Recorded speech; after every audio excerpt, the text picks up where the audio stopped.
గట్టిగా స్తోత్రం చెప్పాలి. దేవుని బిడ్డలారా, దేవుని యొక్క వాక్య భాగంలోకి వెళ్దాం. ఈరోజు దేవుడు మనతో మాట్లాడబోయే అంశం ఏంటంటే సంసోను చేసిన చివరి ప్రార్థన. ఈరోజు దేవుడు మనతో మాట్లాడబోతున్న అంశం సంసోను చేసిన చివరి ప్రార్థన. చూద్దాం. న్యాయాధిపతుల గ్రంథము 16వ అధ్యాయము 28వ వచనాన్ని మనం చదువుకుందాం. న్యాయాధిపతుల గ్రంథము 16:28 చదువుదాం. ఎవరైనా చదివితే మౌతులో చదివి దేవుని మహిమపరచండి. ఇలా వచ్చిన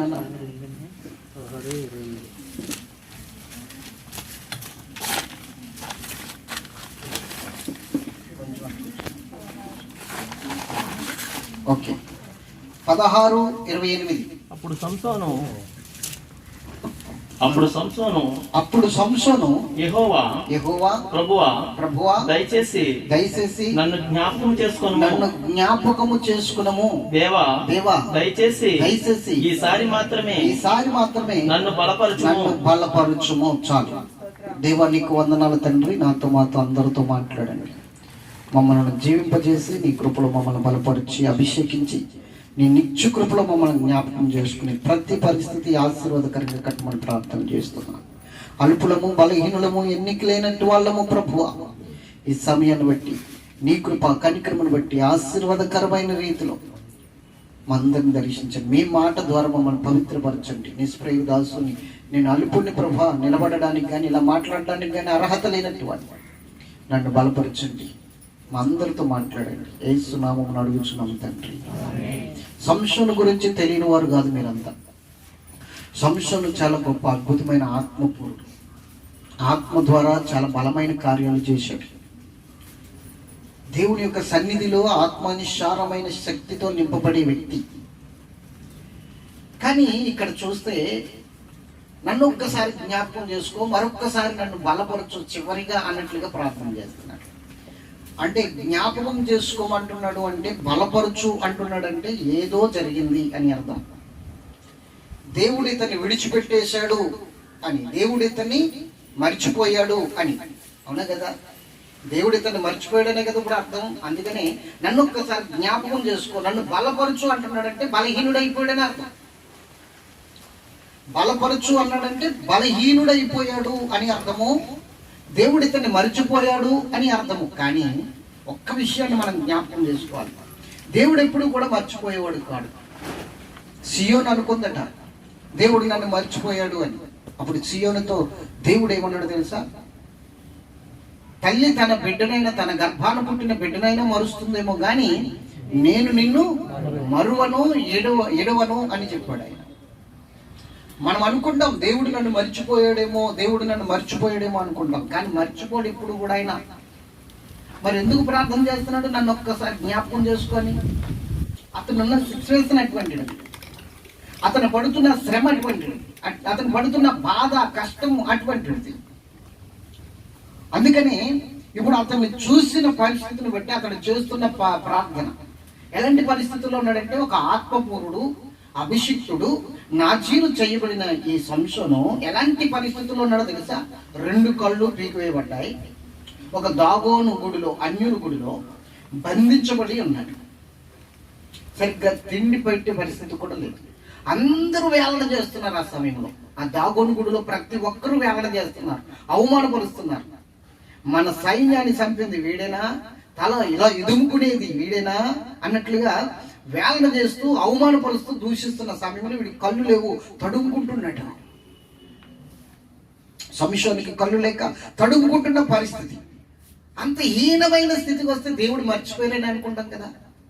అలాంటి పరిస్థితికి వచ్చినప్పుడు ఒకప్పుడు బాగా బ్రతికి చాలా హ్యాపీగా జీవించి నాకేంట్లే అన్నట్లుగా బ్రతికి తర్వాత హీనమైన స్థితికి వచ్చినప్పుడు ఏమనుకుంటామంటే, నా పొరతుగా అయిపోయింది, ఇంకా దేవుడు నన్ను విడిచిపెట్టేశాడు, దేవుడు నన్ను మర్చిపోయాడు, ఇంకా నా బ్రతికింతే అన్నట్లుగానే కదా మన ఆలోచనలు ఉంటాయి. సంసోను ఆలోచన కూడా అదే, సంసోను యొక్క తలంపులు కూడా అవే. అందుకని ఇక్కడ ఏమంటున్నాడంటే, నన్ను ఒక్కసారి జ్ఞాపకం చేసుకుని బలపరచు దేవా.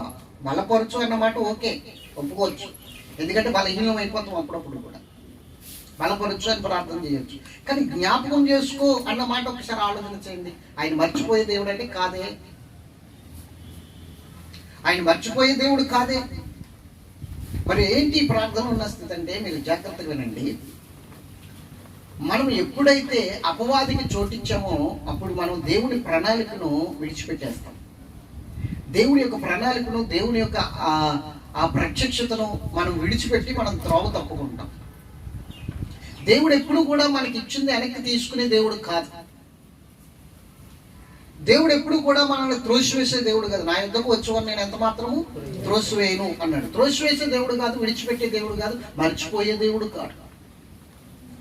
మరి ఎందుకు అంటే మనం ఆలోచన చేస్తే, మన పరిస్థితులను బట్టి, మనకి లోకం చూపిస్తున్న ఈ మాయలు, ఈ యొక్క సరదాలు, ఈ వింతలను బట్టి మనం దేవుణ్ణి విడిచిపెట్టే పరిస్థితి మనకు వస్తుంది. విడిచిపెట్టి మన ఇష్టానుసారంగా తిరుగుతాం. అప్పుడు ఖచ్చితంగా శ్రమలు, శోధనలు అనేవి మన జీవితంలోనికి వస్తాయి, రాకుండా ఉండవు. ఎందుకంటే దేవుని ప్రణాళికను విడిచిపెట్టి వెళ్ళిపోయేది మనం. దేవుడు మనల్ని ఎప్పుడూ కూడా ఏంటంటే ఉంటాడు, మనల్ని కాసుకుంటూనే ఉంటాడు, కాపాడుతూనే ఉంటాడు. గట్టిగా స్తోత్రం చెప్పాలి. మరి ఇక్కడ ఎంత జరుగుతున్నా సంశయం విషయంలో దేవుడు ఎందుకు పక్కనే ఉన్నా ఎందుకు కార్యం చేయట్లేదు అంటే ఒక విషయం గమనించాలి. దేవుడు పాపిని ప్రేమిస్తాడు కానీ పాపాన్ని మాత్రం ద్వేషిస్తాడు. ఇది గుర్తుంచుకోవాలి. దేవుడు పాపుల్ని ప్రేమిస్తాడు, పాపుల్ని పిలుస్తాడు, పాపుల్ని రక్షిస్తాడు, కానీ పాపాన్ని మాత్రం సహించడు. ఆయన ఓర్చుకోడు. ఆయన వారవలేని, పాపం విషయంలో వారవలేని దేవుడు ఆయన. అందుకని నేను దేన్ని వారవలేదో పినల్ హౌస్ కూడా దాన్ని వారవలేదు అంటాడు. పాపం విషయంలో వారవలేని దేవుడు ఆయన. కాబట్టి పాపం అనేది మన జీవితంలో ఉంటే ఆయన ఖచ్చితంగా ఆ పాపాన్ని తీసుకొని అవకాశం వచ్చేంత వరకు కూడా ఆయన మనల్ని ఏమాత్రము కూడా, పాపము పోయేంత వరకు, మనలో ఉన్న పాపం పోయేంత వరకు కూడా ఆయన మనకు సహాయం అందదు. అందుకని యెషయా గ్రంథం 59లో ఏమంటాడో తెలుసా? యెషయా గ్రంథం 59లో ఏమంటాడో తెలుసా? చూడండి, 1 నుంచి.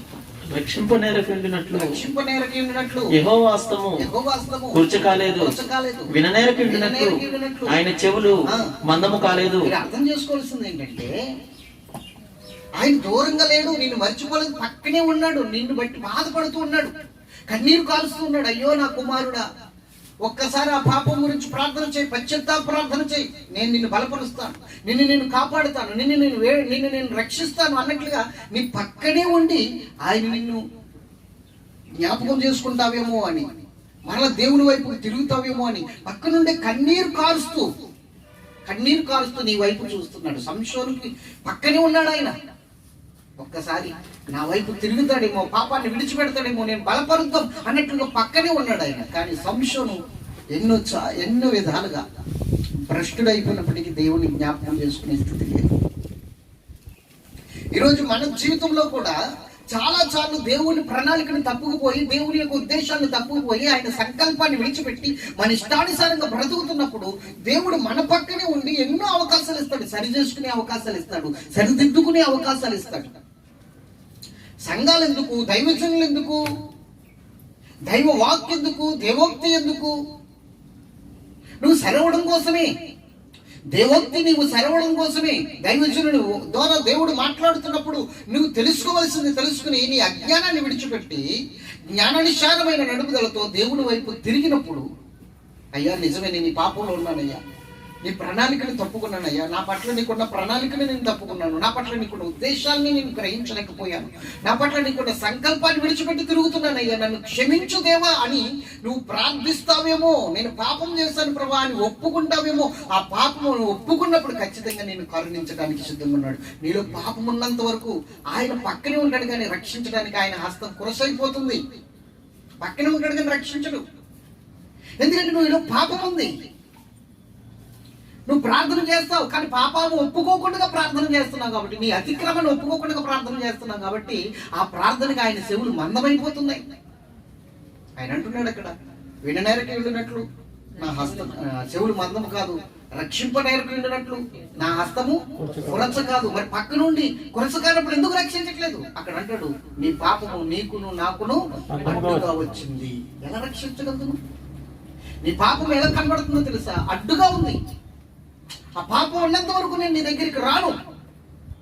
మరి నేను తీసుకోలేను కదా ప్రభు అంటే, నేనే తీసేస్తాను కానీ నువ్వు ఒప్పుకోవాలి.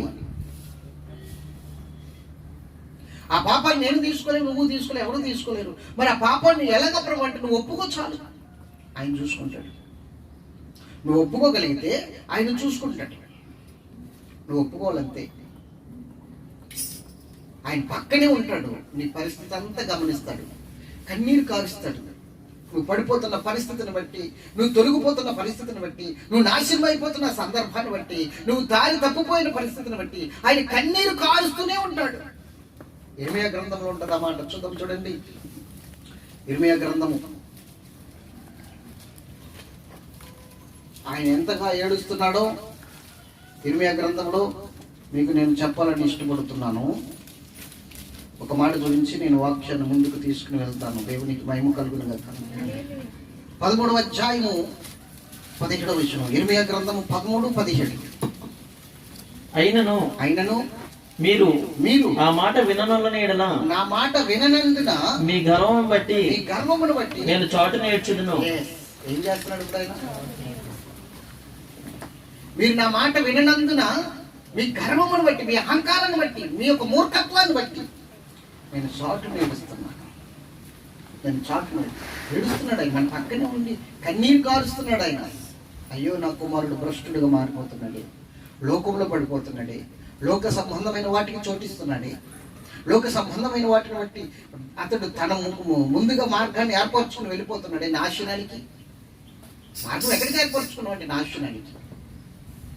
సంసోను ఎంత ఆత్మపూరుడో తెలుసా? జాగ్రత్తగా వినండి దేవుని వాక్యాన్ని.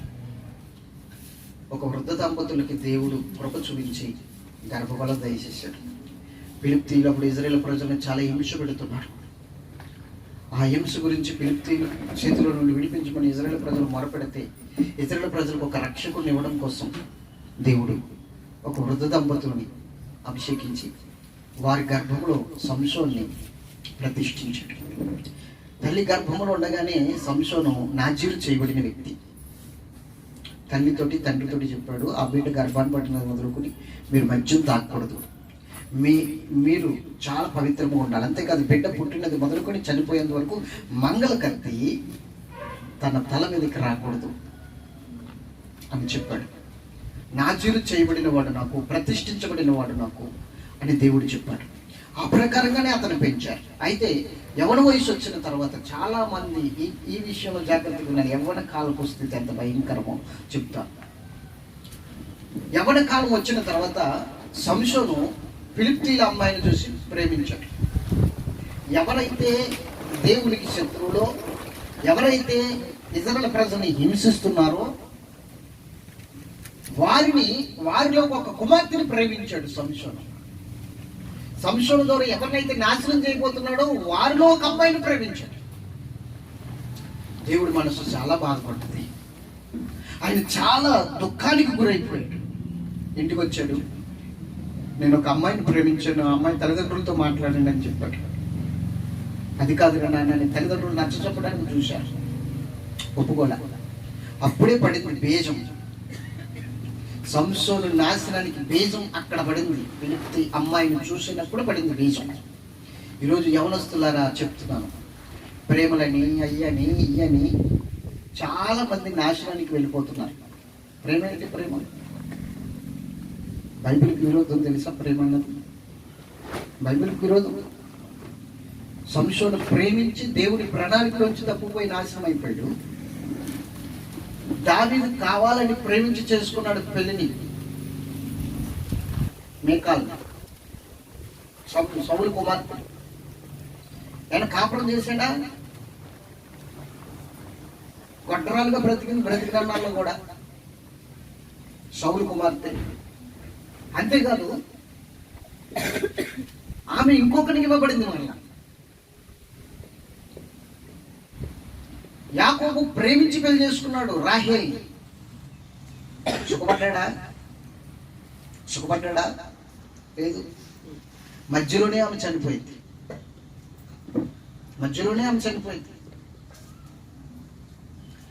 ప్రేమ పెళ్ళిళ్ళు అనేవి బైబిల్కి విరోధం. బైబిల్కి విరోధం. పెళ్లి విరోధం కాదు, ప్రేమ పెళ్ళి అనేది విరోధం. ప్రేమ పెళ్ళి అనేది ఖచ్చితంగా బైబిల్కి విరోధము. అది సపోర్ట్ చేస్తున్న వారు కూడా దేవుని ప్రణాళికల నుంచి తప్పుకున్న వారే. ఖచ్చితంగా చెప్తాం. అది సపోర్ట్ చేసి వారిద్దరిని ఒకటి చేసేవారు కూడా దేవుని ప్రణాళికలను తప్పుకున్నవారు. ఎందుకంటే ఆకర్షణ. చెప్పండి, అసలు దేవుడు ఈరోజు మనం ఆలోచన చేద్దాం. ఫిలిష్తీయులు దేవుడికి శత్రువులు కదా? మరి దేవుడి ప్రణాళిక ఏంటి? ఫిలిష్తీయుల్ని నాశనం చేయడం. మరి వీడేం చేసాడు? ఇప్పుడు ఆ అమ్మాయిని ప్రేమించాడు. అంటే ఫిలిష్తీయుల్ని నాశనం చేస్తే అమ్మాయిని పెళ్లి చేసుకోవాలనుకుంటాం అంటే వాళ్ళని కాపాడడానికి ఉద్దేశం సాతాను పెట్టిన కీర్తి కాదా? అవునే కదా? దేవుని చిత్తమా ఆ అమ్మాయిని పెళ్లి చేసుకోవడం? దేవుని చిత్తం అయితే ఆ అమ్మాయిని పెళ్లి చేసుకోవడం ముందే దేవుడు ఏర్పాట్లు చేద్దాడు కాదు కదా? భ్రమపడుతున్నాడు. ఒక ఆకర్షణ అన్నమాట. ఆకర్షణ. ఆ యవ్వన కాలంలో ఒక ఆకర్షణ ఉంటుంది అన్నమాట. ఏంటి ఆకర్షణ అంటే, ఈ నాకు ఒక గర్ల్ ఫ్రెండ్ ఉంటే బాగుండు అని వీడికి అనిపిస్తుంది, నాకు ఒక బాయ్ ఫ్రెండ్ ఉంటే బాగుందని ఆమెకి అనిపిస్తుంది. ఎందుకంటే లోకములో ఉన్న ప్యాషన్ అది. ఇప్పుడు ఈ రోజును బట్టి ఎవరికి తెలియకుండా చాటింగ్ చేసుకోవడం, ఎవరికి తెలియకుండా చక్కగా ఫోన్లు చేసి మాట్లాడుకోవడం, ఇది ఒక సరదా, ఇదొక ఎంజాయ్మెంట్, ఇది ఒక ప్యాషన్. కానీ ఒక రోజున అది నీ బ్రతుకుని నిలువెల్లా కాల్చేస్తుంది దేవుని బిడ్డ. ఒక రోజున నీ బ్రతుకుని సర్వనాశనం చేయడానికి బీజం పడింది. ఇక్కడ సంసోను జీవితం నాశనం అవడానికి ఫిలిష్తీ అమ్మాయి ద్వారా ఒక బీజం పడింది. అమ్మాయిని చూడకపోతే అసలు ఏ ప్రాబ్లం లేదు. అమ్మాయిని చూసాకే సాతాను మొత్తం కథ నడిపింది. నాశనానికి బీజం పడింది ఇక్కడ.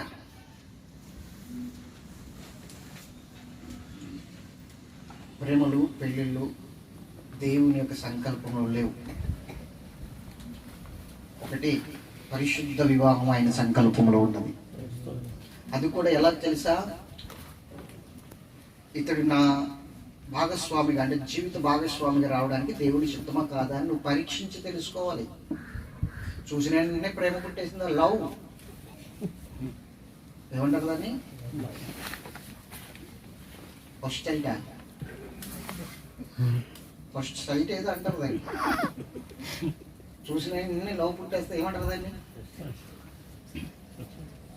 ఫస్ట్ నైట్ కాదు, దేవునికి స్తోత్రం చెప్పాలి. ఏమోనండి, చూసిన వెంటనే నాకు ఆ అమ్మాయి నచ్చేసిందండి, చూసిన వెంటనే నాకు లవ్ పుట్టేసిందండి, చూసిన వెంటనే ఎందుకు పుట్టింది? నేను చూసి పల్లీకరించినందుక. ఎంత భయంకరమైన స్థితిలో ఉన్నా. లేదండి మా క్యాస్టేనండి, లేదండి మాకు సంబంధించి. నీ క్యాస్ట్ అయితే ఎవరికి కావాలరా బోడి? అసలు క్యాస్ట్ ఎవరు చూడమన్నాండి? అసలు క్యాస్ట్ ఎవరు చూడమన్నాడు? క్యాస్ట్ చూడమన్నాడు దేవుడు?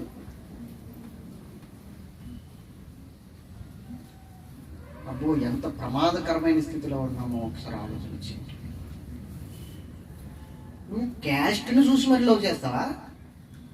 అది లవ్ ఎలాగైంది? దేవునికి భయం కలుగుతుందా? ఇప్పుడు మనం ఆలోచించుకోవాల్సిన విషయం. ఎవరిని పెట్టారు? జాగ్రత్తగా రండి. ఇక్కడ ఉన్నారు 4-3 ఎవరిని పెట్టారు? తలలు దించుకుంటున్నారు. మరి ఎలాగైతే ఎలాగా? తప్పు చేయలేదు కదా మీరు? స్తోత్రం చెప్పాలి కదా. తప్పు చేసిన వాళ్ళు అయితే తల దించుకోవాలి. సక్రియ చేసిన నువ్వు తలెత్తుకోవా. దేవుని యొక్క మాట ఇది, ఆ మాట కాదు. మనము దేవుని సన్నిధిలో ఇతడు నా భర్తగా రావడానికి ఇతడు దేవుని చిత్తంలో ఉన్నాడా లేదా? ఈమె నా భార్యగా రావడానికి ఈమె దేవుని చిత్తంలో ఉన్నది లేదా? అసలు ఈమె నా ఎముక కాదా? నీ ఎముక అనుకో, కరెక్ట్గా ఎక్కడైతే దేవుడు ఖాళీ చేసి ఎముకిచ్చాడో అక్కడ సెట్ అయిపోతుంది. అలాగా నీ ఎముక కాదనుకో, గుచ్చుకుంటుంది. ఎప్పుడు కూడా నీకు గుచ్చుకుంటూనే ఉంటుంది. నువ్వు బాధ భరించలేవు. ఎప్పుడు కూడా ఏదో రకంగా గుచ్చుకుంటూనే ఉంటుంది. పక్కనమ్మో అమ్మో అంటూనే ఉంటావు. ఎందుకంటే నీ ఎముక కాదు అది, నువ్వు ఆకర్షణ చేసుకున్నావు అంతే. ఆకర్షణీయమైన పెళ్లి జరిగిపోయింది. నీ ఎముకనుకో ఆ గ్యాప్లో ఖచ్చితంగా అలా సెట్ అయిపోద్ది అనమాట. ఇంకిద్దరు ఒక ఆత్మ, ఒక్క శరీరము, ఏక మనస్సు, ఏక తలంపులు అన్నీ ఉంటాయి. నీ ఎముక కాదనుకో సెట్ అవ్వదు, గుచ్చుకుంటూ ఉంటుంది. ఇలా తిరిగితే స్టిక్ పడ్డది, ఇలా తిరిగితే, ఎందుకంటే అది సెట్ అవ్వలేదు కదా. కాబట్టి దేవుని సన్నిధిలో ఒక ప్రణాళికతో వెళ్ళాలి. వివాహం అంటే ఎలా వెళ్ళాలి? ఇతను వచ్చిన కాడి నుంచి నా ఆత్మీయ జీవితం అయినా దెబ్బతింటదా, ఈమె వచ్చిన కాడి నుంచి నా ఆత్మీయ జీవితం అయినా దెబ్బతింటదా అని ఒక ప్రణాళికతో వెళ్ళాలి. కానీ వీడికి ఏముందండి, ఎక్కడో చూసాడంటే ఫిలిప్టీల అమ్మాయిని నాకు తీసుకొచ్చి పెళ్లి చేస్తారో లేదన్నట్టు, అంతే. మొత్తం సర్వనాశనం అయిపోయింది ఆత్మీయ జీవితం అంతా. అక్కడికి వెళ్ళారు, మాట్లాడుకున్నారు, ఏదో చిన్న పొడుపు కథ వేసాడు. ఆ పొడుపు కథ అంతా వాళ్ళు ఎప్పలేక భయపడిపోయి ఆస్తులు ఎక్కడ ఇచ్చాడని చెప్పేసి ఈ యొక్క పెళ్లి కుమార్తె దగ్గరికి వెళ్ళి ఆమెను బెదిరించారు. బెదిరిస్తే వెంటనే వచ్చి మళ్ళా ఈ సంసోన్ దగ్గరికి వచ్చి అడిగిన వెంటనే అతడు చెప్పిన వెంటనే వాళ్ళకి లీక్ చేసింది. మర్మం పట్టుకెళ్ళి ఈ రహస్యం పట్టుకెళ్ళి వాళ్ళకి లీక్ చేసిన వెంటనే వాళ్ళు వచ్చి చెప్పిన వెంటనే ఇతడు మరి ఆస్తులు ఇవ్వాలి కదా, అందులో అక్కడ ఇతడు ఓడిపోతే ఇతను ఆస్తులు ఇవ్వాలి, అతడు ఓడిపోతే వాళ్ళ ఆస్తులు ఇవ్వాలి. మరి ఇతడు ఓడిపోయాడు. వెంటనే తీసుకెళ్ళి ఇదిగో నా భార్య నాకు మోసం చేసింది, నాకు కాబోయే భార్య అని చెప్పేసి వెంటనే ఏం చేశాడంటే నాకు పెళ్లి వద్దు, ఏమి వద్దు అని చెప్పేసి వెళ్ళిపోయాడు. కొన్నాళ్ళు కనబడలేదు.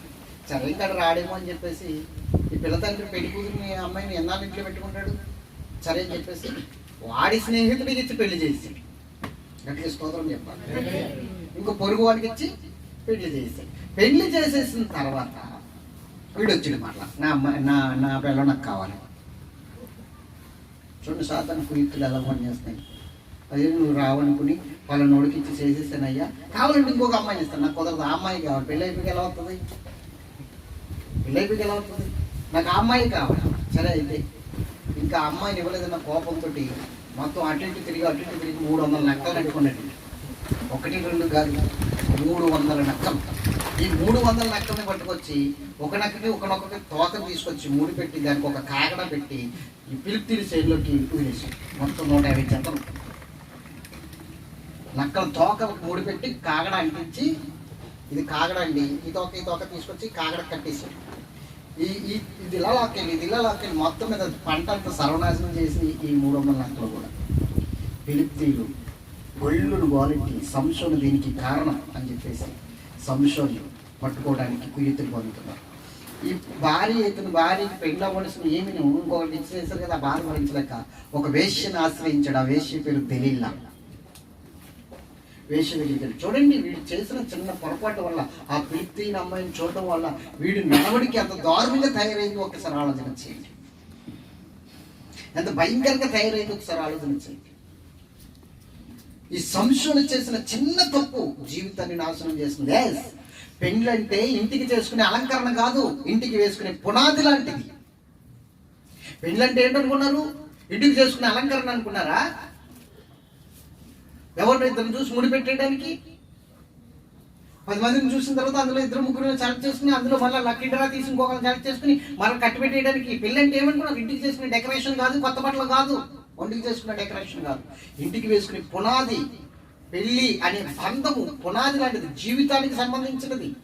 ఇక్కడ నువ్వు 20 సంవత్సరాల వయసులో నువ్వు తప్పుడు నిర్ణయం తీసుకుంటే నీ 80 సంవత్సరాల జీవితం సర్వనాశనం అయిపోతుంది. పెళ్ళంటే నువ్వు ఆలోచించి దేవుని దగ్గర మొరపెట్టి తీసుకోవాల్సిన నిర్ణయం 80 సంవత్సరాల భవిష్యత్తు. పెళ్ళంటే 1 సంవత్సరం 2 సంవత్సరాలు మార్చేయడానికి అది సెల్ ఫోన్ కాదు, లేకపోతే ఒక 2-3 సంవత్సరాలు కట్టి ఇప్పేయడానికి అవి బట్టలు కాదు, మరలా కొత్త బట్టలు కొనుక్కోవడానికి. జీవిత భాగస్వామిని ఎన్నుకునే విషయంలో చాలా జాగ్రత్తగా ఖచ్చితమైన రీతిలో దేవుని మీద ఆనుకుని దేవుని సన్నిధిలో ఒక ప్రణాళిక ప్రకారంగా వెళ్ళాలి. సంబంధం మాట్లాడుకోవడానికి వ్యక్తి ఒక చిన్న ఆలోచన అక్కడే నీ తప్పుడు నిర్ణయం, ఎక్కడ తప్పుడుగా నిర్ణయం తీసుకున్నావా నీ జీవితం పాడైపోతుంది. 80 సంవత్సరాలు బ్రతుకు పాడైపోతుంది. దేవునితో ఉండలేవు, ఇంకా ఆ బాధలు భరించలేక, కష్టాలు భరించలేక, ఆ పరిస్థితులు భరించలేక ఇంకా ప్రార్థన ఎక్కడ చేయగలదు నువ్వు? ఆ పరిస్థితి ఎక్కడ ముందుకు కొనసాగుతుంది ఆత్మీయ పరిస్థితి? నీ 80 సంవత్సరాల జీవితంలో దేవుడిని దూషించిన వ్యక్తిగా, దేవుని అవమానపరిచిన వ్యక్తిగా మారిపోతావు. ఇంకా నీ సంసార జీవితంలో సుఖం ఉండదు. సంసోను చిన్న నిర్ణయం తీసుకున్నాడు అక్కడ. ఆ నిర్ణయం ఇప్పుడు దెలీలా దగ్గరికి వచ్చేదాకా ఉంది, అంతే కదా. ఇంట్లో భార్య మనశ్శాంతి ఉంచలేదు అనుకోండి, ఏం చేస్తాం? భార్య పడుకుని దాకా ఇంటికి రా, మనశ్శాంతి లేదు ఇంట్లో. అప్పుడు ఏం చేస్తాం? తిరిగి అలా ఎవరో అలవాటు అవుతారు, బయట పరిచయాలు అలవాటు అవుతాయి. భర్త పూర్తిగా నాశనం అయిపోవడానికి కారణం ఇలాంటి నిర్ణయాలు తీసుకోవడమే. పురుషుడు పాడైపోవడానికి కారణం ఇలాంటి నిర్ణయాలు తీసుకొని తర్వాత ఇద్దరికి పెద్ద పెద్ద ప్రాబ్లమ్స్ వచ్చేస్తాయి, విడిపోయేంత పరిస్థితి వెళ్ళిపోతుంది. దేవుడు జతపరిచిన వారిని మనుషులు ఏం చేసేస్తున్నారుగా, విడాకులని అయ్యాని పెద్దలని కూర్చుని సిట్టింగ్లని ఇంక లాభం లేదు, సెటిల్మెంట్ చేసుకుందామని. మరి దేవుడు జతపరిచిన వాళ్ళు మనుషులు ఏర్పరచొచ్చా? మరి ఇలాంటి పరిస్థితులు ఎందుకు వస్తున్నాయి ఈ రోజున? లవ్ తప్పు. సంసోను చేసిన పని అదే తప్పుడు పని. ఒక్క చిన్న తప్పు తన జీవితాన్ని సర్వనాశనం చేసింది. దేవుని ప్రణాళిక అతని జీవితంలో నెరవేరకుండా చేసింది. కాబట్టి జాగ్రత్తగా వినండి దేవుని వాక్యం. సంసోను దెలీలా అనే ఒక వేశ్య దగ్గరికి వెళ్ళాడు, చేరుకున్నాడు. ఆమెను మొత్తం మీద ఈ ఫిలిష్తీయులందరూ కూడా లాలించి బుజ్జగించి ఏమన్నారంటే, అతని బలం ఎక్కడుందో చూడు. సామాన్యమైన బలం ఏంటంటే సంసోనుకున్నది. ఒక రోజు ఫిలిష్తీయులు వస్తాయి, గబగబాని తాళ్ళు కట్టేసి ఇతన్ని తీసుకెళ్లి ఇజ్రాయెల్ ప్రజలు ఫిలిష్తీయులకు అప్పగించారు. కొత్త తాళ్ళతో కట్టేసి ఫిలిష్తీయులు అందరూ తీసుకెళ్లి డాన్స్ చేసి దొరికేయడం అనుకునేలాగా ఈ దేవుని ఆత్మ, అంటే అతని జుట్టు ఉంది కదా, జుట్టు ముడిపెట్టుకుని ఉండేవాడు ఎప్పుడు కూడా. ఎప్పుడైనా సరే శత్రువుల మీద యుద్ధం చేసేసరికి ఇలా ఇదుముకునేవాడు అనమాట. జుట్టు ఇలా ఇదుముకునేవాడు. ఇదుముకునేసరికి జుట్టు అంతా ఆ ముడిపోయి ఇలా ఇదుముకునేసరికి దేవుని ఆత్మ వచ్చి అతన్ని తాకేసింది. దేవుని ఆత్మ వచ్చిన వెంటనే అక్కడ ఒక పచ్చి దవడ ఎముక, గాడిది పచ్చి దవడ ఎముక అనమాట ఎముక ఉంది. ఆ ఎముక పట్టుకుని కొన్ని వేల మందిని చంపేసి పొట్లుగా పెట్టాడు సేవాన్ని. ఆ పొట్ల మీద కూర్చున్నాడు సంసోను. అంత బలవంతుడు, దేవుని ఆత్మతో అంత బలమైన కార్యం తీసుకుని దెలీలా దగ్గరికి వచ్చి అడిగితే దెలీలా వాళ్ళ దగ్గర లంచం తీసుకుని నీ బలం ఎక్కడుందో చెప్పు అని చెప్పేసి మొత్తం మీద అడిగి పుచ్చుకుని ఇతన్ని తొడ మీద పడుకోబెట్టుకుని మా మంగళ కత్తి మా తల మీదకి రాకూడదుగా తీసుకొచ్చి కట్ చేసిన వెంటనే ఫిలిష్తీయులు వచ్చేసారు. అదిగో ఫిలిష్తీయులు వచ్చారని చెప్పింది దెలీలా. ఇలా ఎదుముకుంటున్నాడు. ఎక్కడుంది? గోడుగుండి అయిపోయింది అప్పటికి. ఇలా ఎదుముకుంటున్నాడు. ఎదుముకుంటే ఎక్కడి నుంచి వస్తుంది? ఇంకా దేవుని ఆత్మ రావట్లేదు, తన తాకట్లేదు, ఏమీ బలం లేదు. ఇంకా వెంటనే ఏమైపోయాడంటే ఫిలిష్తీయులకు బందీ అయిపోయాడు. తీసుకెళ్లారు, 2 కళ్ళు తీసేశారు, గాడిగాడించారు, తిరగలిసరించారు, నానా సాకిరి చేయించారు. తర్వాత దాగుని గుళ్ళోకి తీసుకొచ్చి కట్టేశారు. 3,000 మంది ఉన్నారు. స్త్రీలు పురుషులు అయితే మొత్తం మీద 3,000 మంది ఉన్నారు అక్కడ. 3,000 మంది కూడా అతన్ని వేలన చేస్తున్నారు, అవమానపరుస్తున్నారు, దూషిస్తున్నారు. వీడేనా మన సైన్యాన్ని చంపింది, వీడేనా ఇలా ఇదుముకునేవాడు, వీడేనా ఇప్పుడు ఇదుముకోవాలండి గోడుగుండి చూద్దాం అంటున్నారు. వీడి కళ్ళు లేవు, తడుముకుంటున్నాడు. ఆ పక్కన ఉన్న వాళ్ళని ఏకేశాడు. ఈ గుడి ఏ స్తంభాల మీద ఆధారపడి ఉందో ఆ స్తంభాల దగ్గరికి నన్ను తీసుకెళ్ళండి అన్నాడు సంసోను. ఈడేం చేయగలడు? తీసుకెళ్ళండి అన్నాడు. అప్పుడు వెంటనే ఆ 2 స్తంభాల మీద గుడంతా ఆధారపడి ఉంది. గుడంతా 2 స్తంభాల మీద ఆధారపడి ఉంది. ఆ 2 స్తంభాల దగ్గరికి ఈ సంసోను తీసుకెళ్ళి నిలబెట్టారు. వేలన చేస్తున్నారు, అవమానపరుస్తున్నారు, దూషిస్తున్నారు. ఇలాంటి పరిస్థితుల్లో సంసోను ఇప్పుడు చేస్తున్న ప్రార్థన, దేవా ఒక్కసారి నన్ను జ్ఞాపకం చేసుకో, నన్ను ఒక్కసారి బలపరచు అని ప్రార్థన చేశాడు. దేవుడు అతన్ని జ్ఞాపకం చేసుకుని బలపరిచాడు. ఆ 2 స్తంభాలని లాగేశాడు, కదిలింపజేశాడు బలముతో.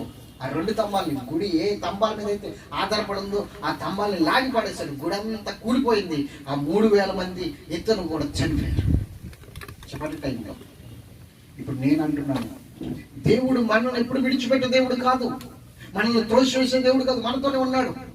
ఈ రోజు నువ్వు అనుభవిస్తున్న కష్టాలు, నువ్వు అనుభవిస్తున్న శ్రమలు, నువ్వు అనుభవిస్తున్న భయంకరమైన పరిస్థితి నుండి నీకు విడుదల రావాలంటే ప్రార్థన చేయి. ప్రభు ఒక్కసారి నన్ను బలపరచు, ప్రభు ఒక్కసారి నన్ను జ్ఞాపకం చేసుకుని పాపం నుండి నన్ను విడిపించు అని చివరిగా నువ్వు ప్రార్థన చేయి. అది సంసోను చేసిన చివరి ప్రార్థనేమో, కానీ అలా చివరి వరకు నువ్వు తెచ్చుకోవద్దని నేను చెప్తున్నాను.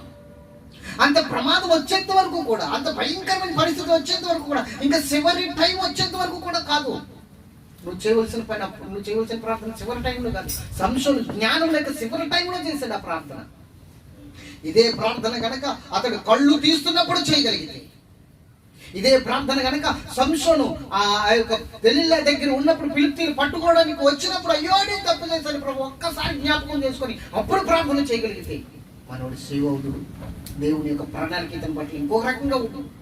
ఈరోజు చేయి జారిపోయిన తర్వాత, అన్ని పరిస్థితులు అయిపోయిన తర్వాత, ఇంకా చివరి టైంలో ప్రార్థన చేయటం వల్ల నువ్వు రక్షించబడతావు, నువ్వు మాత్రం రక్షించబడతావు. కానీ దేవుడి ప్రణాళిక నీ పట్ల ఆగిపోతుంది. దేవుని బిడ్డ కొనసాగించలేదు, నువ్వు మాత్రమే రక్షించబడతావు. సంసోను ఆ చివరి టైంలో ఆ ప్రార్థన చేసి పశ్చాత్తాపడ్డాడు కాబట్టి సంసోను పరలోకం వెళ్ళాడు. సంసోను దేవుని సన్నిధిలో ఉన్నాడు, తన మట్టికే రక్షించుకోగలిగాడు. కానీ ఫిలిష్తీయుల చేతిలో నుండి ఇశ్రాయేలు ప్రజల్ని రక్షించి దేవుని ప్రణాళిక నెరవేర్చిన వాడు కాకపోయాడు. దేవుడు ఏ ఉద్దేశంతో అతన్ని కలగజేసుకున్నాడో, దేవుడు ఏ ఉద్దేశంతో తల్లిదండ్రుల్ని తల్లి గర్భంలో రూపుదిద్దించాడో, ఏ ఉద్దేశంతో అతన్ని తీసుకుని వచ్చాడో, ఏ ఉద్దేశంతో అతన్ని నాట్యం చేశాడో అది నెరవేర్చలేకపోయాడు. తను మాత్రమే రక్షించుకోగలిగాడు. ఈరోజు నీ పరిస్థితి కూడా అంతే. దేవుడు ఏ ఉద్దేశంతో నిన్ను కలగజేసి సంఘాన్ని అప్పగించాడో, ఏ ఉద్దేశంతో దేవుడు నిన్ను నిలబెట్టాడో, ఆ ఉద్దేశం ప్రకారంగా దేవుడి ఉద్దేశం ప్రకారంగా నిన్ను తీర్చిదిద్దుకోవాలి. ఒకవేళ పొరపాట్లు జరిగితే, దేవుడు నిన్ను కానుకోవట్లేదు అంటే, దేవుడు నిన్ను విడిచిపెట్టేసిన స్థితి నీలో ఉంది అనుకుంటే, నీ ప్రార్థన చివరి టైంలో కాదు, దేవుడు నీకు గుర్తు చేసిన వెంటనే నువ్వు చెయ్యాలి. మొదటి దెబ్బ తగిలి వెంటనే చెయ్యాలి ఈ ప్రార్థన. సంసోను మొదటి దెబ్బ ఏంటో తెలుసా? ఢిల్లీల దగ్గర ఫిలిష్తీయులు పట్టుకోవడమే మొదటి దెబ్బ. అప్పుడు చెయ్యాలి ఈ ప్రార్థన. పోని రెండోసారి తీసుకుని వెళ్ళిపోయి బందీగా ఉన్నప్పుడైనా, అక్కడ కళ్ళు తీస్తున్న సమయంలోనైనా రెండో దెబ్బ తగులుతున్నప్పుడైనా చెయ్యాలి. ఇన్ని దెబ్బలు తగిలిన పట్టించుకోవాలి. చివరి టైంలో చేశాడు. నువ్వు మొదటి దెబ్బ తగలగానే అయ్యో ఏదో జరుగుతుంది నా పట్ల, నేను దేవుడికి దూరం అయిపోయాను, దేవుడు నా పట్ల ఎంతో ఆశతో ఎదురు చూస్తున్నాడు, ప్రభా నన్ను ఒక్కసారి జ్ఞాపకం చేసుకో, నన్ను విడిచిపెట్టదు ప్రభా, నన్ను త్రోసివేయదు ప్రభా, నువ్వు ప్రార్థన చేస్తే ఖచ్చితంగా జ్ఞాపకం చేసుకునే దేవుడైనా. అసలు మర్చిపోతే కదా జ్ఞాపకం చేసుకోవడానికి, మర్చిపోయిన వాడు కాదు ఆయన. సంసోను చేసిన చివరి ప్రార్థన మనకి చివరి ప్రార్థన కాకూడదు ఈ రోజున. అర్థమవుతుందా? చివరి ప్రార్థన కాకూడదు ఈ రోజున. సంసోను చేసిన చివరి ప్రార్థన మనం మొదట్లోనే చెయ్యాలి, తప్పుపోయిన పరిస్థితుల్లోనే చెయ్యాలి. దావీదు అంటున్నాడు, నేను తప్పుకున్నాను ప్రభా, శ్రమ కలగక మునిపే త్రోవ విడిచితిని ప్రభా అని ప్రార్థన చేస్తున్నాడు. కానుకున్నాడు కాబట్టి సంసోనులాగా చివరిగా చేయలేదు అతని ప్రార్థన. మధ్యలోని దెబ్బ తగులుతున్న వెంటనే దేవుని సన్నిధికి వచ్చి పాదాలు పట్టుకుని అయ్యో నేను తప్పు చేశాను అని ఒప్పుకున్నాడు. కాబట్టి మిగతా జీవితం ఆనందంగా సాగింది దావీదు జీవితం. చివరి ప్రార్థన కాకూడదు ఈ ప్రార్థన. దేవుని ప్రణాళిక మన పట్ల నెరవేరాలి, దేవుని ఉద్దేశాలు మన పట్ల నెరవేరాలి, దేవుని సంకల్పము మనం నెరవేర్చాలి భూమి మీద ఉండగా. ఎటువైపు చూస్తున్నావు నువ్వు? ఎలాంటి ఆలోచన కలిగి ఉన్నావు నువ్వు? సంసోను లాగా లోకం వైపు చూస్తున్నావా? ఫిలిష్తీయుల వైపు చూస్తున్నావా? సంసోను లోకం వైపు చూసి, ఫిలిష్తీయుల వైపు చూసి నాశనం చేసుకున్నాడండి తన జీవితాన్ని. ఈరోజు నీ జీవితం, నా జీవితం, మనందరి జీవితం కూడా నాశనం అవ్వకుండా చూసుకోవాల్సిన పరిస్థితి ఇక్కడే ఉంది. లోకం వైపు చూడదు. ఎందుకంటే లోకములు దాని ఆశలు గతించిపోతున్నాయి. దేవుడి చిత్తం నెరవేర్చేవాడు నిరంతరం నిలిచి ఉంటాడు, నిరంతరం నిలిచి ఉంటాడు. దేవుని చిత్తం నెరవేర్చే వారు ఉండాలి మనం. దేవుని సంకల్పాన్ని బట్టి జరిగించే వారు ఉండాలి మనం. దేవుని ఉద్దేశాన్ని బట్టి నడుచుకునే వారు ఉండాలి మనం. సంసోను చేసిన చివరి ప్రార్థనగా ఉండకూడదు మన ప్రార్థన. ఈ ప్రార్థన మొదట్లోనే చేసుకోవాలి. తప్పుపోతున్నాము అన్న పరిస్థితిలోనే ప్రార్థన చేసుకోవాలి. పడిపోతున్నాము అన్న పరిస్థితుల్లోనే ప్రార్థన చేసుకోవాలి. తప్పుపోతున్న పరిస్థితి, పడిపోతున్న పరిస్థితి నీకు తెలుస్తుంది, తెలియకుండా ఉండదు. రోజు ప్రార్థన చేసుకునే నీవు ఆ రోజు ప్రార్థన తక్కువైందన్నది నీకు తెలియదా? రోజు వాక్యం చదువుకునే నీవు ఈరోజు బైబిల్ తెలియదన్న సంగతి నీకు తెలియదా? తెలుస్తుంది.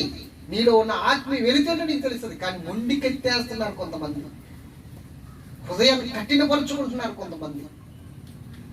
నీ ఆత్మీయ వెలుతుంటో నీకు తెలిసినా కూడా, నీ ఆత్మీయ జీవితంలో ఎంత వెళుతుందో నీకు తెలిసినా కూడా చాలా మంది అదే జీవితాన్ని కంటిన్యూ చేస్తున్నారు. కానీ వెలుతుని సరి చేసుకుందాం అయ్యో అని. ఎందుకంటే ఇలాగ సరి చేసుకోకపోతే చివరి ప్రార్థన, సంశోధన ప్రార్థన చివరి ప్రార్థన అయినట్టు నీ ప్రార్థన చివరి ప్రార్థన అవుతుంది. మా ప్రార్థన సరి చేసుకుంటే, ఆ ప్రార్థన మొదటిలోనే చూసుకుంటే వ్యాధి ముదిరిపోతుంది. కానీ ఏం పర్వాలేదులే, ఏం కాదులే అనుకుంటే వ్యాధి ముదిరిపోతుంది. తర్వాత ఇంకా ఆపరేషన్ పడవలసింది. ఆపరేషన్ వల్ల ఏమో 50-50 ఛాన్స్ అంటారు డాక్టర్. అప్పుడు నీ పరిస్థితి ఏంటో ఒకసారి ఆలోచించు. నీ బ్రతికేంటో ఒకసారి ఆలోచించు. చివరి ప్రార్థన కాకూడదు. సంశోధన చేసిన ప్రార్థన చివరి ప్రార్థన అతని లైఫ్లో మనకు కాకూడదు. మనము ఇంకొక మెట్టు ఎక్కడానికి ఆ ప్రార్థన చేయాలి. అయ్యో ప్రభా నన్ను క్షమించు, నేను తప్పుకుంటున్నాను, అయ్యో నన్ను క్షమించు ప్రభా, నన్ను విడిచిపెట్టకు ప్రభా అని ప్రార్థన చేయగలిగితే ఖచ్చితంగా దేవుడు నిన్ను ఆలకించి సంశోధన చనిపోయినట్లుగా నువ్వు చావు, సంశోధనలాగా నువ్వు ఇతరులను రక్షించుకుంటగా చచ్చిపోవు. ఎందుకంటే మొదట్లోనే తెలుసుకుని ప్రార్థన చేసావు. సంశోధన చివరిగా చేశాడు.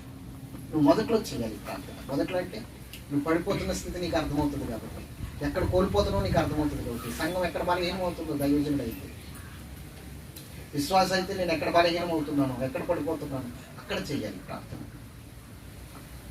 కాబట్టి సంశోధనలాగా మనము చివరిగా చేయకుండా ఈ ప్రార్థన చేయాలి. సంశోధన చేసిన ప్రార్థన ఖచ్చితంగా చేయాలి, కానీ చివరి టైంలో కాదు, జ్ఞానంతో ముందే చేయాలి ప్రార్థన. ప్రభా నన్ను జ్ఞాపకం చేసుకో, నన్ను బలపరచు మరలా అని ప్రార్థన మరలా నువ్వు వెంటనే చేసుకోవాలి. చివరి టైంలో చేయొచ్చుమా సంశోధనకి, చివరి టైంలో చేశాడు సంశోధనలాగా నువ్వు తప్పు చేయు, సంశోధనలాగా తప్పు చేయి. తప్పు చేయని వారు ఎవరు లేరు.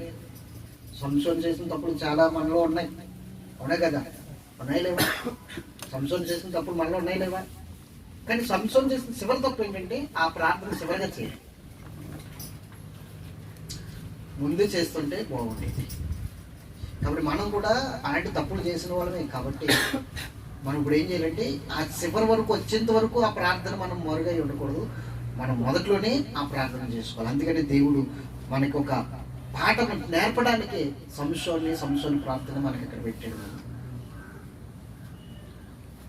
మనకు ఒక పాఠం నేర్పడానికి, మనకు దృష్టాంతముగా ఉండడానికి ఈ సంశోధన జీవితాన్ని మన ముందు పెట్టాడు. ఎంతమందికి అర్థమైంది దేవుని వాక్యం? ఏం చేద్దాం ఇప్పుడు?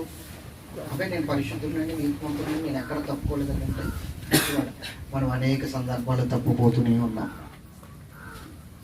తప్పుపోలేదు అన్నవాడు ఎవడూ లేడు, అందరూ తప్పుపోతారు. కోపం ద్వారానో, తలంపుల ద్వారానో, ఆలోచన ద్వారానో, ఉద్దేశాల ద్వారానో, వాక్ష మీద అభ్యంతరం వచ్చు. ఇప్పుడు ఈ మాటలు చెప్తుంటే కొంతమందికి అభ్యంతరం రాలేదా? వచ్చిందా లేదా? లవ్ గురించి ఎలా మాట్లాడి ఇంకేం తెలుసు? లవ్ దేవుడు అంటేనే లవ్, ఆ లవ్ ఏంటన్నా? దేవుడు అంటేనే లవ్, నేను కాదన్నా. దేవుడు అంటేనే ప్రేమ. అలాంటి ప్రేమ నీ ప్రేమ? భార్య భర్తల మధ్య వికసించిన ప్రేమ పుష్పము వాడిపోయి రాలిపోను. ఏమవుతుంది? ఎందుకు పనికిరాదు. ఇంకా భార్య భర్తల మధ్య ప్రేమ పుష్పం ఎంతో బాగుంటుంది. ఆ సందర్భంలోనే మళ్ళీ తర్వాత ఏమన్నా మన ఆ చీర కడిగింది ఎక్కువ చేయాలి అమ్మ, అప్పుడు మాత్రం చేరండి ఏదైనా ఇచ్చేయడానికి రెడీగా స్తోత్రం చెప్పాలి. ఆ ప్రేమ లేదు, చల్లారిపోతే ఆ ప్రేమ ఉండదు కొన్నాళ్ళకి. తల్లిదండ్రుల మధ్య ఉన్న ప్రేమ అయినా సరే, వీటికి ఉన్న ప్రేమ అయినా సరే, అన్నదమ్ముల మధ్య ఉన్న ప్రేమ అయినా సరే. మా తమ్ముడండి, మా అన్నండి అంటారు, ఆస్తి పంచుకుని కానీ ఆడెవడైతే నాకేంటండి, అక్కడి వరకే వాళ్ళ ప్రేమ. దేవునికి మహిమ కలుగుతుంది, అవునా కదా? కాబట్టి దేవుని ప్రేమతో నీ ప్రేమను పోల్చొద్దు, నీ ప్రేమతో దేవుని ప్రేమను పోల్చొద్దు. దేవుని ప్రేమ 100% కరెక్ట్ అయింది. నీ ప్రేమ ఎన్నో తప్పులు ఉన్నాయి అందులో, నీ ప్రేమలో ఎన్నో లాభాలు ఉన్నాయి, స్వలాభాలు ఆశించి నువ్వు ప్రేమిస్తున్నావు. నీ ప్రేమలో స్వార్థం ఉంది, ఆయన ప్రేమలో స్వార్థం లేదు. ఆయన ఇవ్వడానికి ప్రేమిస్తున్నాడు, మనం తీసుకోవడానికి ప్రేమిస్తున్నాం. ఆయన సమస్తం ఇవ్వడానికి ప్రేమించాడు మనల్ని. దేవుడు లోకముని ఎంతో ప్రేమించాడు, కాగా తన అద్భుత కుమారుని లోకానికి పంపించాడు. అంటే మనల్ని ఎందుకు ప్రేమించాడు? అన్ని ఇవ్వడానికి, మనకి ఇవ్వడానికి ప్రేమించాడు. కానీ నువ్వెందుకు ప్రేమిస్తున్నావు? అన్ని తీసుకోవడానికి ప్రేమిస్తున్నావు. నీ ప్రేమకి ఆయన ప్రేమకి అసలు పోలిక ఎక్కడ?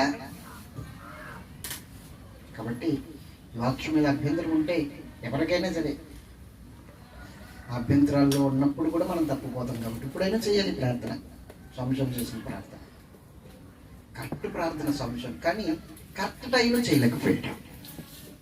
నెంబర్ 1 ప్రార్థన కానీ కరెక్ట్ టైంలో చేయాలి. ఏదైనా సరే కరెక్ట్ టైంలో చేయకపోతే చాలా కోల్పోతాం మనం. చేయవలసిన పని ఏదైనా సరే కరెక్ట్ టైంలో చెయ్యాలి. స్తోత్రం చెప్పండి, అవునే కదా? పెళ్ళి ఎప్పుడు కూడా కరెక్ట్ టైంలోనే చేసుకోవాలి. ఒక 50 సంవత్సరాలు వచ్చిన తర్వాత పెళ్లి చేసుకుంటే ఏమిటంటే చెప్పండి, లాభం ఏమైనా ఉందా? వండి పెట్టుకోవడానికి తప్ప ఏం లాభం? ఒకరి సహాయం ఒకరు తీసుకుని నడవాలి. ఎట్లా స్తోత్రం లేదు. ఏదైనా కరెక్ట్ టైంలో జరగవలసిందే. ఈ సంశోధన ప్రార్థన కూడా కరెక్ట్ టైంలో జరుగుంటే బాగుండేది. ప్రార్థన మాత్రం నెంబర్ 1, కానీ కరెక్ట్ టైంలో చేయలేకపోయాడు, చివరి టైంలో చేశాడు. అలా చేయొద్దు. మనం ఏం చేద్దాం చెప్పండి? ఇప్పుడు ఏం చేద్దాం నాన్న? ఈ ప్రార్థన ఎప్పుడు చేయాలి? ఎప్పుడు చేయాలి? ఇప్పుడే చేయాలి. ఇప్పుడే చేయాలి. మూల నడిపోయాక మనసాన్ని నడిపోయిన తర్వాత నన్ను ఒకసారి జ్ఞాపకం చేసి ఇంకేం చేస్తాను? నీ ఆస్తి దినాలు అయిపోయినాయి. అప్పుడు నిన్ను ఒక్కడే రక్షించుకోగలిగితే ఆ ప్రార్థన చేసి అగ్నిలో పడకుండా రక్షించుకోగలదు నిన్ను ఒక్కడవే. నిన్ను కానీ నువ్వు సమయం ఉండగానే చేస్తే అనేక మందిని రక్షిస్తావు. అనేక మందిని రక్షిస్తావు. అర్థమైందా? ప్రార్థన చేసుకుందాం. ఈ మాటలు దేవుడు దీవించుకుందాం. ప్రేమ కలిగిన తండ్రి, విన్న వాక్యం బట్టి నాతో మాతో అందరితో మాట్లాడి మమ్మల్ని జీవింపజేసి నీ కృపలో వర్ధిల్లింపజేసినందుకు స్తోత్రం. ఈ మాటల ద్వారా మా బ్రతుకును మార్చండి. సంసోను చేసిన చివరి ప్రార్థన నాయనా మరియు తండ్రి, మా బ్రతుకులో అది మొదటి ప్రార్థన ఉండాలి తండ్రి. మేము తప్పిపోతున్నప్పుడే మొదటిసారిగానే ఆ ప్రార్థన చేసేవారు ఉండాలి. సంసోను లాగా చివరి టైంకి వచ్చిన తర్వాత రాంగ్ టైంలో చేసే ప్రార్థన ఉండదు. సంసోను ఆ ప్రార్థన చేసినప్పుడు నాయన మరియు తండ్రి ఆ టైం కరెక్ట్ కాదు. అయినప్పటికీ అతని మట్టికి కరెక్ట్ ప్రభు. అతను రక్షించబడ్డాడు. అతని మట్టికి రక్షించబడ్డాడు. ప్రభు ఈ సమయం బట్టి ప్రార్థన చేస్తుండగా నీ కృపలు మమ్మల్ని దర్శించండి. ఆదరణకరమైన విడుదల దయచేయండి. సంశోను వల్ల తప్పిపోయేవారు కూడా మేము మమ్మల్ని జ్ఞాపకం చేసుకుని మమ్మల్ని బలపరచండి ప్రభు. అభిషేకించండి. యేసు నామమున అడుగుచున్నాము తండ్రి. ఆమేన్.